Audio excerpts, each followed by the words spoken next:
Our quest brought us to John Lear, one of the most successful and experienced pilots in the United States.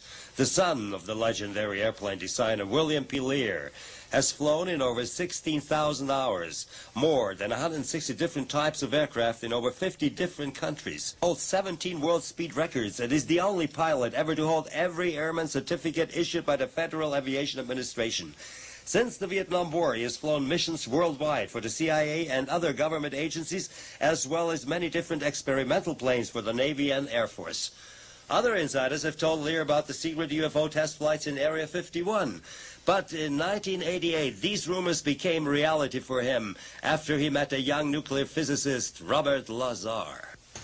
In the summer of 1988, I was having this house appraised. And the appraiser brought along, the appraiser was interested in UFOs, and he brought along a friend of his who was a scientist, former scientist at Los Alamos. The appraiser, being interested in UFOs, wanted the opinion of this scientist on UFOs. And at that time, I was doing a lot of lecturing. There was a lot of publicity about me and UFOs in the summer of '88. So I met this gentleman, Bob Lazar, and he didn't believe it at all. He told me that he worked at Los Alamos on SDI. He had a Q clearance. He had a number of other compartmentalized clearances. He knew a lot of secret things. He said that if there had been something like this, some cover-up, that he would have known about it. So over the next 3 or 4 months, we got to know Bob very well. He got to know us, and we passed him various information, which he checked out with the people that he knew that still worked at Los Alamos, specifically people who had access to the classified library. I told him that Project Grudge, which the Air Force told the public was canceled in 1949, was still active. He was able to determine through his friends who had access to the classified library at Los Alamos that it was still going on. There was another thing that I had mentioned, that one of the aliens that we had captured were kept at a secret place called a YY-2 facility. He, in fact, found out that there was a classified mail stop at Los Alamos called YY-2. Now, that doesn't mean they kept aliens there, but it showed that I knew secret things that were going on. There was enough evidence there that he thought, well, maybe there is something to this, and he wanted to find out.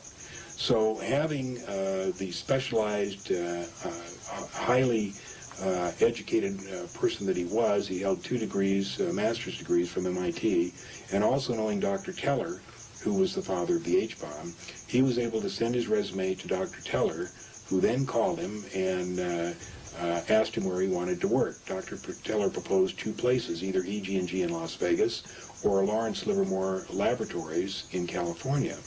Bob said, I want to work at Area 51. He didn't tell Dr. Teller the reason, but he wanted to get as close as he could to where we thought the saucer testing was going on. Well, during the next 6 weeks after that, he was contacted by EG&G. He was given 3 security interviews and 3 interviews on his basic knowledge. They were so impressed that apparently they went ahead and hired him. The first thing that I knew is on December 6, 1988, Bob came up here as he usually did in the evening. I was sitting here writing checks, and he sat right in that seat. And I said, what's going on, Bob? And he said, I saw a disc today. And I said, I was so startled, I thought I didn't hear him right. I said, what? And he said, I saw a disc today. And I said, theirs or ours? And he said, theirs. And I said, you went to the test site? He said, yeah, I just got back. This is the first time I went up there. I said, oh, my God. I said, well, what are you doing here? I said, don't jeopardize your security clearance. Work up there for a while and find out what's going on. He said, no. He said, you've taken so much flack over this thing, people not believing you. I'm going to tell you exactly what I saw. And for the next 3 hours and 47 minutes, he proceeded to tell me exactly what he saw on his first trip up to S4 at the Nevada test site. And basically it was that, yes, we had 9 extraterrestrial vehicles. He told me a little bit about the power plants. He told me that he'd been briefed on the aliens that flew them. He told me that he'd been briefed on a number of other secret things. He told me that we, in fact, did have a secret base on the moon.